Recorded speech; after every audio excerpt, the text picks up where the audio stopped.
Hello! We're here. We're with Gengar. We're in Saffron City. So let's go explore a little bit. And let's get rid of the shit. Let us fix this and go to the bicycle. Oh my god. Okay. So we've already explored Mr. Psychic's house. We got it a couple parts ago. Here is something of note. This guy's asleep and he would be blocking the door to this giant building with so many people in it, but you're in the wrong place. But if we go up here, we have a couple like Team Rocket blocking certain doors we can't get into. What do you want? Get lost, you know? And then Shining Golden, yeah. And we see two gyms here, and we're blocked by one, so we might as well go in the other. Which, this is not a traditional gym in the sense where we're fighting a certain type coverage, and at the end of it we get a badge. We're not doing that. We are fighting a bunch of fighting types, which is similar to a gym, but we don't get a badge at the end. Instead we get a Pokemon, which we will talk about it because we have time. We have Hitmonchan, the punching Pokemon. If anyone, actually, I don't think these guys can hit me, but Hitmonchan is pretty garbage in the sense that the special moves he gets, Thunder Punch, Ice Punch, Fire Punch, are all special in this game. That means it doesn't run off his physical attack score, which I don't remember the special score. I think it was low. No, I think it was mid 30s. It's pretty bad in this generation. But it later it becomes decent with the physical special split, and even then it lacks just general use. It's not very good. I don't recommend ever picking it up in Gen 1, Gen 2, or Gen 3. It's the worst. I'm surprised that actually lived. We'll just Thunderbolt again. But the other choice, which is the better choice by far, is Hitmonlee. And Hitmonlee, while it suffers similar problems to Hitmonchan in being that its special is low, its speed is kind of down, and it doesn't evolve, which is not usually an issue. It's actually never really an issue in some cases. Skarmory is here to stay, but it's just Hitmonlee doesn't have enough fighting presence. Even though he has the best fighting type move in Rolling Kick and High Jump Kick, which... No, it's just Jump Kick in this generation, right? And we are actually kind of under-leveled for once. But what this means for any Gen 1 players that are playing along or ever play it again, don't pick Hitmonchan. If you're going for a collect them all run, that would be the only reason. There is no reason to pick Hitmonchan over Hitmonlee. And I don't recommend using either of them on your team. I think Primeape's a lot better. But that's just my opinion. I think fighting types in general are pretty bad in this generation. I also think Machamp is better as well, which we've had access to since the Rock Tunnel. So these two are really late.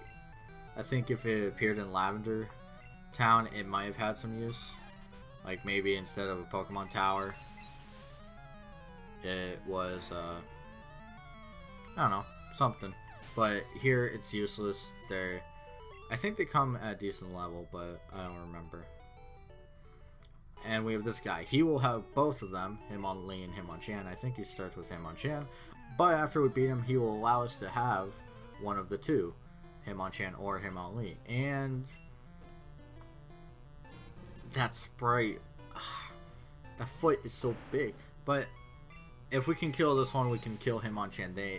Their special is exactly the same, and in later generations, all Hitmons have exactly the same special defense, which is an interesting note. He started with Hitmonlee, by the way. That was my mistake. And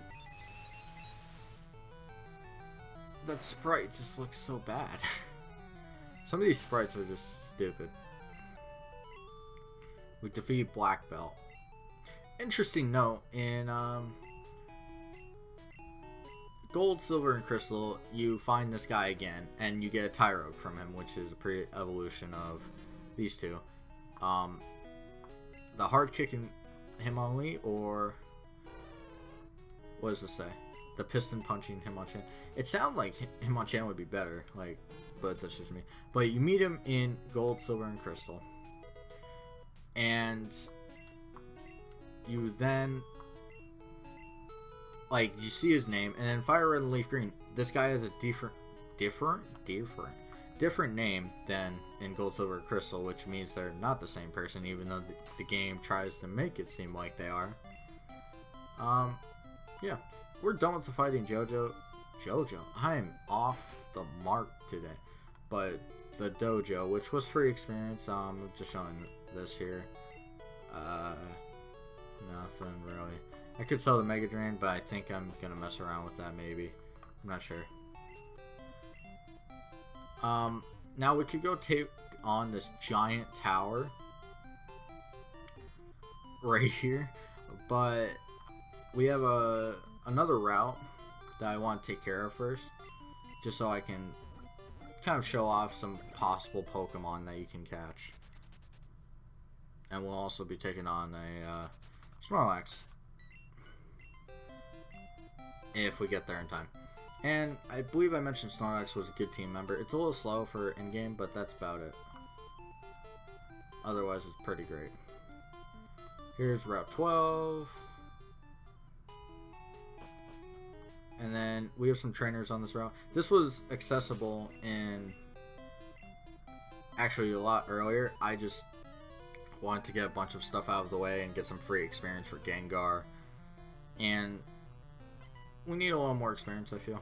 And also this gets you access to the Super Rod, which gives you a lot of access to a bunch of different water types.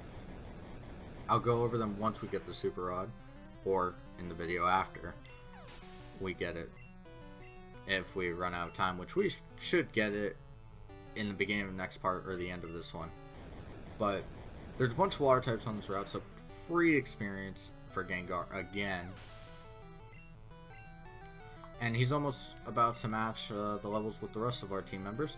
As you can see, they're actually kind of low level, so I should have done this earlier. I like going in a certain route. I like clearing out Celadon so it's done. And then the Fighting Dojo I like to do if I pick up a Gengar because it's free experience. There's nothing really problematic with them. Nothing comes up, nothing can hit me. It's just easy. Fishing is a waiting game. Yeah, it is. I'll be honest, I don't like fishing. Not at all. And we have Tentacool, which I can't wait to talk about him because he's actually a very good Pokemon. And he's actually very specially defensive, so he might be able to take... No. If it was a Tentacruel... No Tentacruel. But it's very tanky in the special side. And I actually planned on having one at one point before I decided that 3 poison types was not going to work. I could have done it anyway, but it was just more balanced to have. That's the wrong way, sir. But we're coming up to the Super Rod, which I didn't pick up the old rod because it wastes an item spot, and all you get is Magikarp from it, which I explained what Gyarados can do a long time ago. It's good, it has decent special, needs some TMs to work with, blah blah blah. But there's some water types that you get access to with the Super Rod that, in my opinion, are better. Slowpoke is one of them, which is really slow.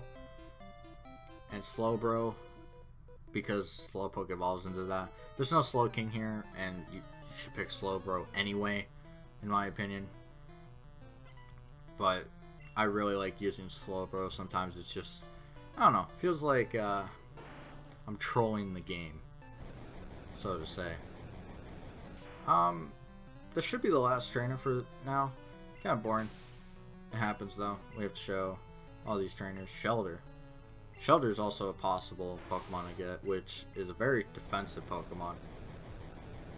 In physical side, it actually could probably take a lot of physical hits. Or probably it can.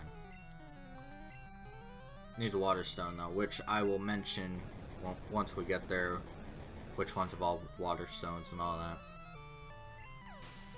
And all that goodness.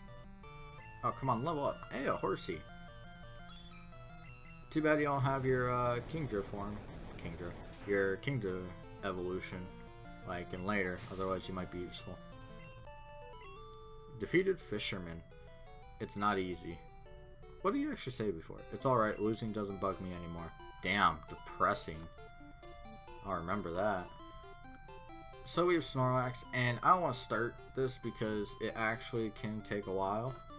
So for now, we're going to stop here. And we'll punch this tub of lard in the stomach and hope it fits inside a tiny ball. Till then.